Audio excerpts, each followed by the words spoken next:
Hey, welcome guys to another episode of J.Avenue's podcast. This month we have been highlighting good fathers, and this week I'm going to tap in with a special guest. Let's see if he's ready. Okay, there you are. I see you. Hello. You good? I'm good. Just got back from the park with the kids. Huh? Got back from the park with the kids. Oh, okay. I had to burn them out a little bit before I had them sit down. That's cool. Can you hear me okay? Yeah, you Okay. So this is our Father's Day series, and it's just to talk about the idea of fatherhood. I guess you can start off with the basic question. What qualities, in your opinion, make for a good father? In my opinion, I think one of the biggest qualities, you got to be present, obviously. You got to be there. You got to let your kids know that you're there for them. Then also, too, you got to be dependable. I think that's one of the things that makes a huge impact in kids' lives, because when a kid knows you're going to be there, you know, they always know that they can say daddy's going to fill whatever need they have in their life. That's very important. Financial piece, yeah, I think that's important. But I think more than anything, that stability, which kind of goes into the dependability part, I would say is very, very important. What else? I think to a degree, you have to be a good leader, but more than anything, a good teacher. You really got to be devoted to teaching in any way that is necessary for your kids. And sometimes that might be tough love. That could be also nurturing. And a lot of guys don't want to admit that you got to nurture your kids. Part of that is actually tough love, depending on how you do it. So, yeah, I think that's another piece, being a good teacher. Obviously, being patient. one of the biggest. I would say that was probably my top qualities. So Nice. You know, I had a father in a previous interview, and he kind of hinted to the same thing. So I thought that was dope, and that you guys are kind of like on the same page. So pay attention, guys. yeah. Dependability. Let's see.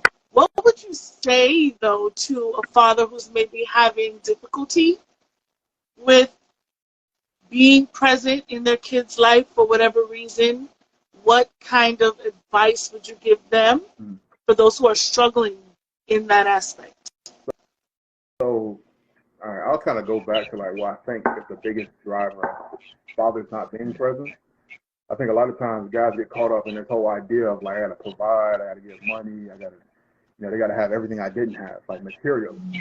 And they tend to forget that. What I will say is that in your pursuit of whatever, financial goals you have or whatever personal goals you have, just keep in mind, like with your kids, like the reason why you're doing it, type of thing. Because I think they lose sight of that, like why you're doing it. Because, chasing whatever for whatever reason, just for chasing it, to me, is not like really useful in any way, shape, or form. So like when you're out there chasing whatever it is you're chasing, like I said, financial, personal, or whatever it is, just keep in mind your children. And I think like when you take a step back and you always think about like why you're doing it and thinking about your children, it'll all fall into place. No matter what you do, you'll always show up. Because like for me personally, I'm a pretty ambitious person. But I will say that no matter what I do, I have these set group of principles. And at the very top of that list of those principles is how will my children feel about this? How will this impact my relationship with my children? Will they look up to me as a result of this? Will it take me away from them so I can't go to like karate or whatever it is? You know what I'm saying? Whatever it is. So that's always like one of the things I do. No matter what I do, I keep a checklist of principles and I go through it, and I always usually use with my kids. So, do you find that having that kind of thought process, that perspective, does it hinder you in any way from just being yourself, being human. Because sometimes some people would say, well, no one's perfect. So now what happens if I don't necessarily come through, or I'm not a good role model for my children? Am I supposed to just be this superhero? What would you say to those who would pose that question? Like what's the line that you draw between humanity and being, a hero to your Yeah, children? I will say like, yeah, you have to kind of. It's a balance. It's a balance. It does really. You kind of have to think about it. I guess like you just have that balance. It's one of those things where even though you're a dad, you got to also remember that you're a human being too. So it is what it is. So you got to take a step back and don't forget that. So when I'm saying that, I'm not saying let go of everything, but at the same time, you really those kids they're gonna need you one way or another. So, yep. Yeah, yeah, I do agree with that. I think that honestly, for me personally, I think that once you take on this role as a parent, there's like a kind of obligation that you kind of have no matter what. Yes, you can be human, but you only got like a day or maybe a few hours until you got to pick yourself back up, for those kids. So I do agree with I you saying. think a lot of it too. Like when you think about it, like the kids they didn't bring themselves into the world by themselves. So at the at the in the end of it, and whichever way you look at it, like you had to do something to bring them here. They didn't bring themselves here. So like by you, and whichever way it happened, you participated in creating that child. That's an extension of yourself. So in the same manner, you should also take care of yourself, an extension of yourself. So Right, right. Okay, that's good. And how important, in your opinion, I know we have in the news socially a lot of issues with like a lot of history being removed, etc. yeah, How important is you to instill in your children the idea of their ancestry, their lineage, or even just taking it to like the previous generation? How important is that connection and that I think relationship with that family? I think that's very huge. I think like me personally, I'll be honest. I think I've had like opportunity to be better there. But at the same time, though, I think the willingness and the commitment to doing that needs to always be there. Like you always have to do that. Like even if you can only go back a couple of generations, I would suggest Right. going even further than that if possible. But making a very very like concerted effort to make that happen. Because even like for me, for instance, like when we're talking about going back generations, even taking them to like family reunions, taking them to meet their family, Mhm. taking them to where you grew up. I think Yeah. that all part into like what their history is, their ancestry. Right. I think that's very, very, very important. So, And what would you say to those who don't have that connection, direct connection to the previous generations? Because I've noticed personally, like around me, not a lot of family reunions taking place. Is it, in your opinion, that important for like that person, that individual, that father to take on a more um, permanent role in that, like to actually drive it and make it happen? Or like, what do you think I think about that? it's very crucial that they do that because like now it's even more at stake. And in my opinion, like when you're talking about something like that, it's like a generational curse almost. Like you go first, Mm-hmm. you want to break that cycle, so it has to start. So it should start with you. Now, even if you don't have a relationship with your children or with your family, that we can go, have family reunions and stuff like that. If you don't know where your family is, like try to just go back and start back in your history and just bring children into that because it gives them a starting point at least. You know what I'm saying? Like at some point you got to start somewhere. So it should always start. If they didn't start before, it could always start with you. So that's my take on it. So Nice, nice. And directly related to your children, this is a question I just thought about. What quality, think about all the traits, all the character traits that exist, which one, or let's say the top three, or the primary one that you think is the most important to instill in your children, in your personal opinion? that's a good question.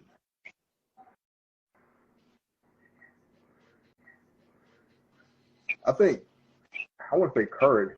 So like I want to say courage, because that can extend to so many different aspects of your life, and it's going to take like for instance, just the courage to be yourself, the courage to continue when things get hard, Right. to you know stand up for what you believe in. It goes so many different like levels, and I think that was probably important.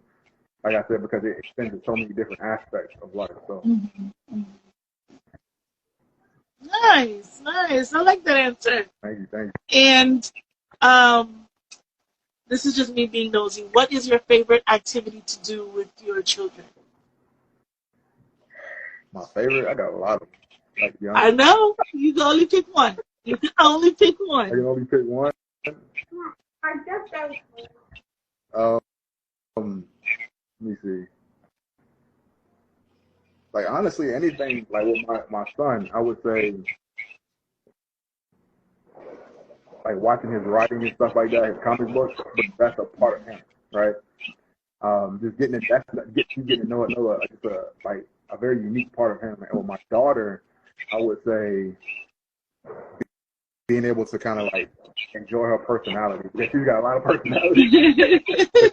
And so it's uniquely her. So I would say those two things just because it's them, it's who they are. So Nice. And do you recognize that they have, I'm guessing, this is my assumption, that they have two different type of personalities, or they're different in a lot of ways, right? So if that is true, how difficult is that for you to switch, like, in between? Like, how do you balance that to kind of engulf yourself in this one's personality all the way, and then this one too at the same time? How do you handle that difference between them? I try to give them like their own time to get like it makes sense. I try to give them their own time. So and the switch, this is just for me, it's just an appreciation. It's like, man, like you're my little people. If that makes sense. You're my little people, you're my people. And it's just something I just approach with appreciation and gratitude, and it's a blessing, you know. So I approach it that way, and then I take it all in, absorb it all. So Nice. And what's the most difficult lesson that you have had to learn throughout this entire experience as a father? What's been the hardest lesson, or I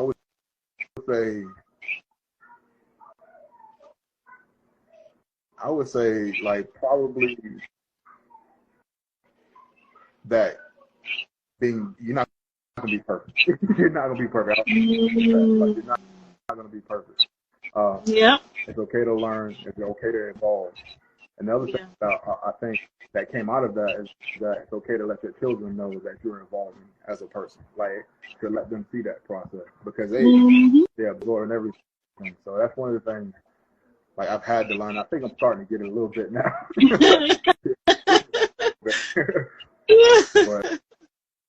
But that was probably the hardest thing. So. Yes, yes. I agree with you in that sense too. I've said it before, but it's good for children to see you as that example for how to deal with certain things in life. So even in those moments, and that goes back to what we were saying before, like if you aren't perfect, it's good to use that as like a teaching moment for the children. Like, look, this not working for daddy, but look, daddy made it out. Like, I survived it. I figured it out. Or maybe I haven't figured it out yet, but I'm continuing to move forward. And I think that is key, because they can see how you handle disappointments, failures, and they don't have to get angry or crazy because they see how daddy handled himself. So I do agree with you in that regard. Any key figures in your life who were there for you, inspired you, helped you become the father that you are? Or was it something that you felt like you had to develop on your own? Or even if you had to look at certain people on TV, like where did you go to for a lot of your inspiration? I kind of like I mean actually my dad, he was around. I mean, he wasn't perfect. Don't get me wrong. Like I said, everybody's got their faults, but my dad was around. I learned from him. I learned from my uncles. I learned from my brothers. Like everybody that was around me. I gotta say I was really blessed to be around a lot of guys. So, and no matter, their fault, they always made it clear like what was good about them, what was great about them. Right. Always absorbed that. So, I think if I was to pick three, and this is not to disregard anybody else or anything like that. If I was to pick three people, I would say, I'm not going to say any names. I'm going to call him Uncle Frank. Uncle, my oldest brother, my dad were like the biggest. Nice. So. Nice. That's dope.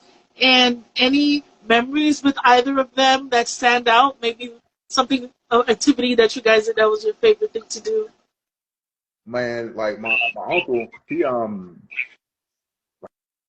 would always teach me like stuff like painting, how to do stuff around the house and stuff like that. He's the guy that taught me that whenever you're walking on the street with a girl, you have to be on the inside, so you have to be near. Yes. So, that's nice. Yeah. With my dad, like I remember being at like all my soccer games, cheering me on and stuff like that. So that was great.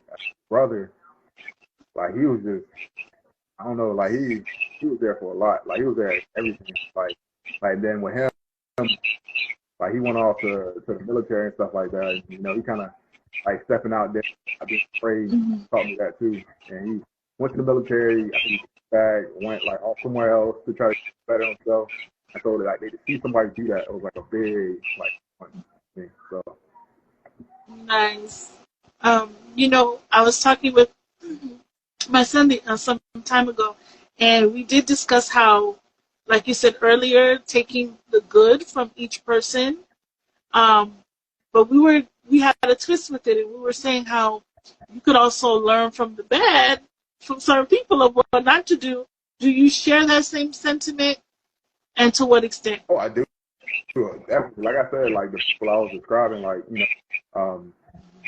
like mom, the uncle I was describing, he wasn't no angel type thing, but at the same time, all that stuff I just told you, you couldn't tell. But at the same, I learned that because it was very clear what he didn't want me to follow. So that was it. And the same thing with my dad. Like anything, he always told me, I don't want you to be like that. And so that was, he knew he was taking on his fault. My brother, he was just that guy that's always pushing me. like he was a big brother, so it was a little bit of a different dynamic, but right. Yeah, so but yeah, even him. So, but yeah. And this is a question I'm trying to remember how I phrased it. I asked the other gentleman as well earlier. What do you think as a man, as a father?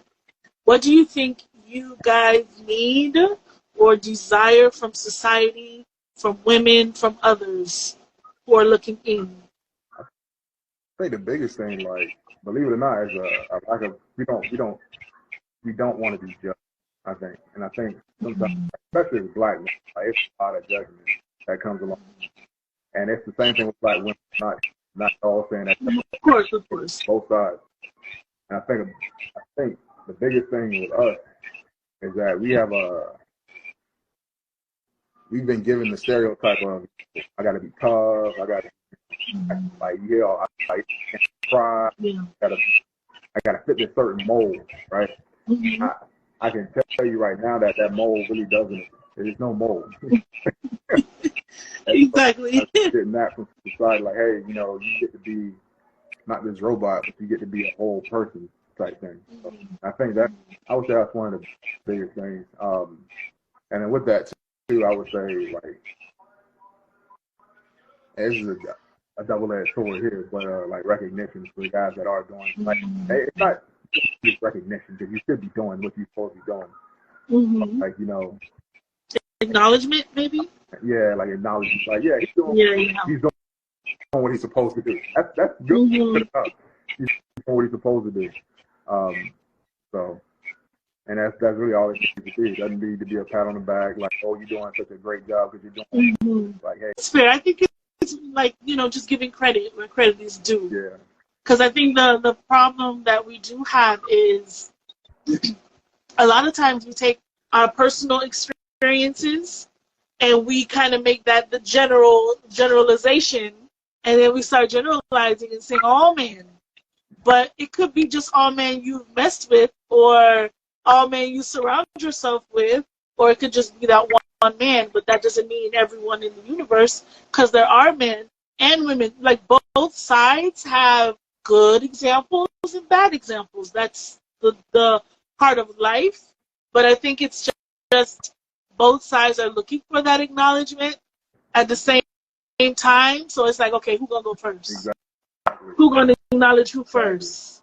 You know? And how much of it do I need to feel like it's enough for me to now give you credit? You know what I mean? It's kind of like this tug of war going on, and we never really get anywhere because then egos get involved. Because I can only imagine myself if I was a dude, and I got to hear all these women say, oh, man ain't this, da, da, da, da, da. And I'm sitting on a bunch of examples of women who have messed me up, Yeah. right? Yeah. I'm going to want to say that too. I'm going to be like, well, you know, and I'm going to want to go back and forth with you and give up my examples to kind of shut down your claim, because now I got to defend myself and people like me. So I get it, and that's why I feel like we're never going to get anywhere. This is why I want to do this kind of highlighting in this show. I think it's very important to let the men have that platform so they can be appreciated and honored, etc., because everyone can agree realistically that you know there's much of a favoritism for Mother's Day than there is Father's Day. Yeah. Yes, we celebrate them every day, but when it comes to acknowledging them on this special day, usually Mother's Day gets more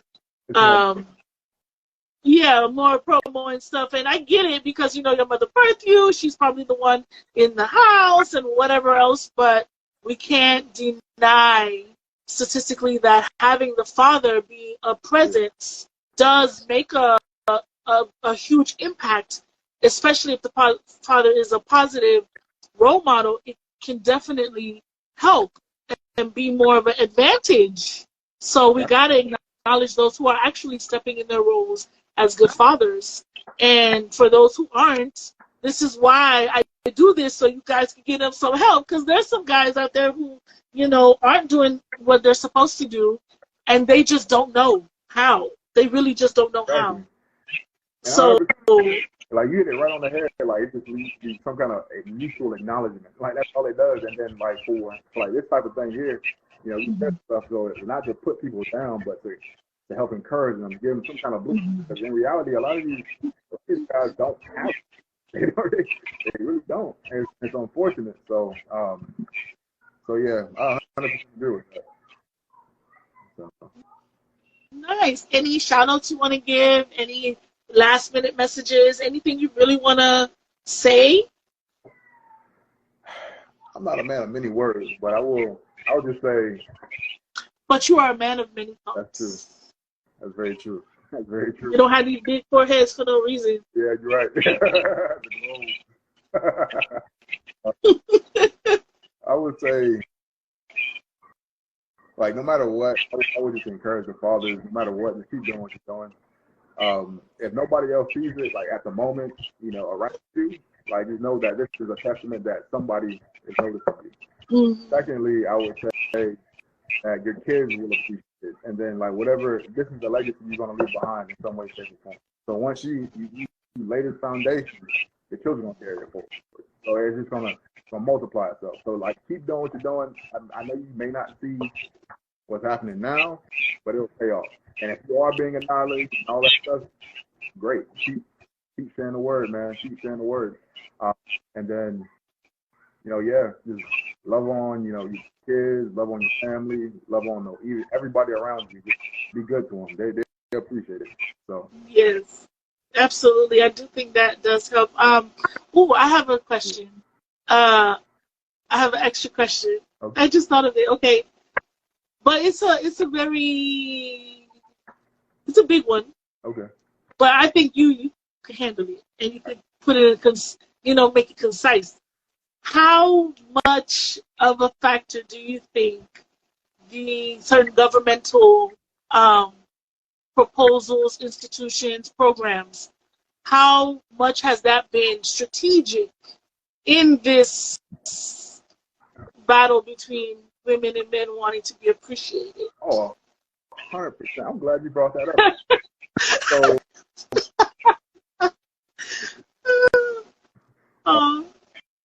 why you got clothes? You got all clothes easing up in the chair. I'm gonna tell you, like, yes. Like at one point in time, I don't know if a lot of people know this, but like with the welfare program, like, first you were put into poverty, and then we were given a basically said, now that you're in poverty, we're gonna help you, but you can't have a dual family household. You can't. And secondly, after that, you had like things like the crime bill and stuff like that. So it's the whole, like all this stuff is just a master plan. And it really, like what it did, it like separated from the very beginning. And now we're dealing with this trauma. So like once you had that whole situation, you couldn't get like assistance, even though the reason for your poverty wasn't your own doing. Now you got to break up your family, like, right? And then now that you broke up your family, now we're going to make sure that even if that father wants to be present in any way, shape, or form, not household, you're going to lock him up. You're not going to give him up. But then when he messes up because he has a lack of opportunity, now we're going to lock him up. And so, like, I think, like, what we're facing right now is not necessarily because that, fathers didn't want to be in the household or, like, we just bad people. I mean, granted, like, I think men in the way that the family structure has, how far it's come, has been very far. It had to evolve, it had to grow. But at the same time, though, we're still dealing with that historical legislation, the system that was put in place that was strictly designed to break up families. It was designed that way. So I don't think that it's all your fault, but at the same time, though, you're still responsible for trying to fix it. Like even not for the sake of saying like, all right, yeah, it's not for the sake of trying to like correct our own errors, but it's trying to fill the need that's there. And sometimes as an adult, a man, even a woman, sometimes your whole goal is to fill a need, not because you created it. That's why you have like non-profit stuff like that. It's not because they created the problem. They see the problem exists, and therefore they know they need to do something about it. So now we're just throwing back into ourselves. That's just how I feel about it, 100%. So. Yeah, I agree with you in that aspect. So when you're faced as a man with these challenges and these obstacles, whether it's external from government or within the household, what do you do personally?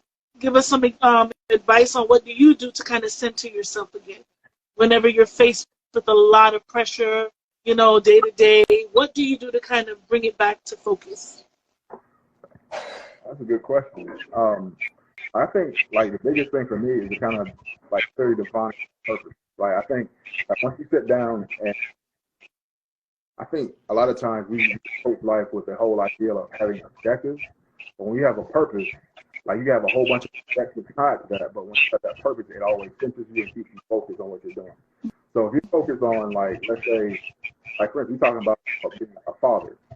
If you focus like, what do I need to do? Like I want to be a good father. That's the purpose, is to be a good father. And this specifically. So from there, like always bring you back, no matter like if for whatever reason, let's say I lose my job and now like I don't have any money and stuff like that. I got two options: take a job at Walmart or start cleaning the street. Right. Purpose-wise, I'm gonna say, all right, I got to take that job at Walmart. I can't go somewhere that's gonna take me away from my family. That makes me not a good father. And so I think, like I said, just going back and just being purpose-driven and not objective-driven, then you'll back and refinish yourself. That's what it's worked for me. So that's just a word of advice there. And as a fellow poet and writer, this is going to probably be my last question. There is an interview between two great writers / poets, Nikki Giovanni and James Baldwin. That's my favorite. Yes. In their interview, her premise was that, you go to work every day, you deal with the outside world, which has been cruel to you, right?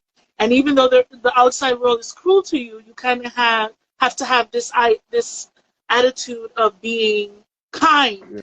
right? Yeah. Because when you're at work, you're dealing with the boss, who may be the same race as you or maybe a different race as you. You kind of have to grit your teeth a little bit, smile through the BS, Yeah. and you then deal with the police, you deal with the outside world, you come home, and it's like your family at home, specifically the wife, has to deal with the damaged part of you because you've already faked it for the outside world. Now you're coming home upset, depressed, angry, and so there's no love there or no kindness left there for me as the wife or whatever.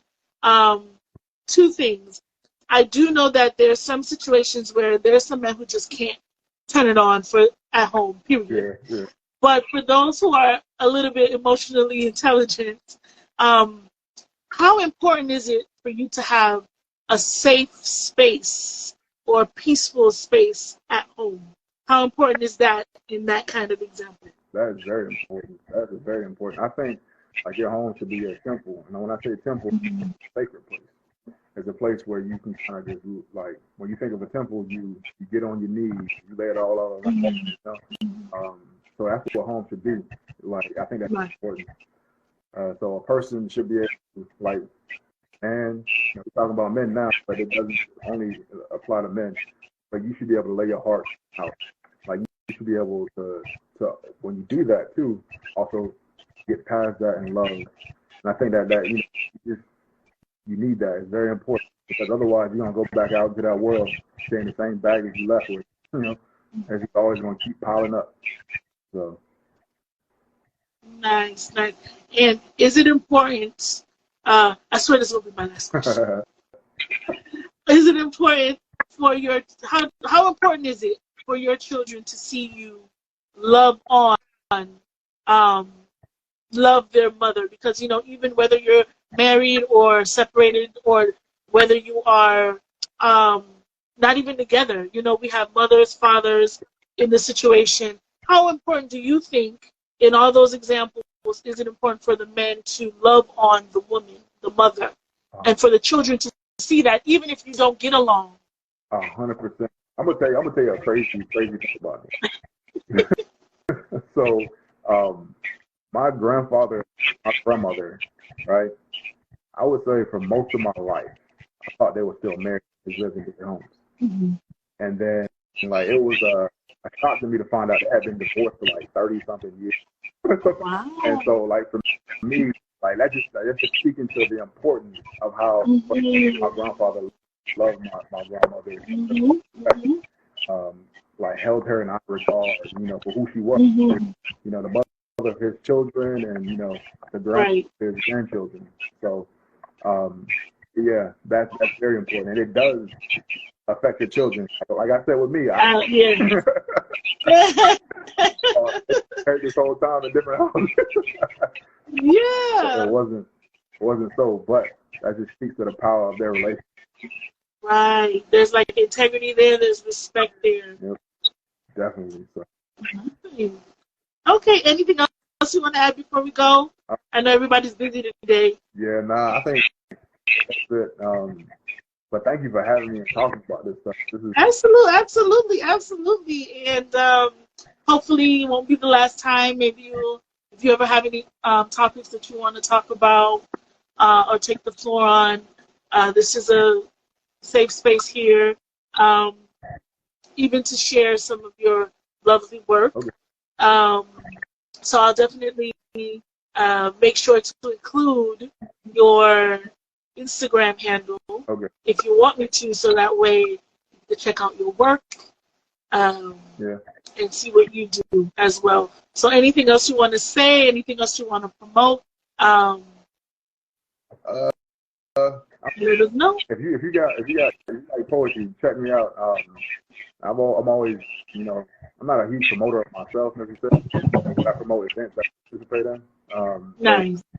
Which will also promote me in some way, shape, or form, but also other great artists that are out there working for a cause, right? For a cause. So yeah. Well, that's good. Well, thank you for coming on. I appreciate it. And Thank you. So, hit you up later. All right. Take care.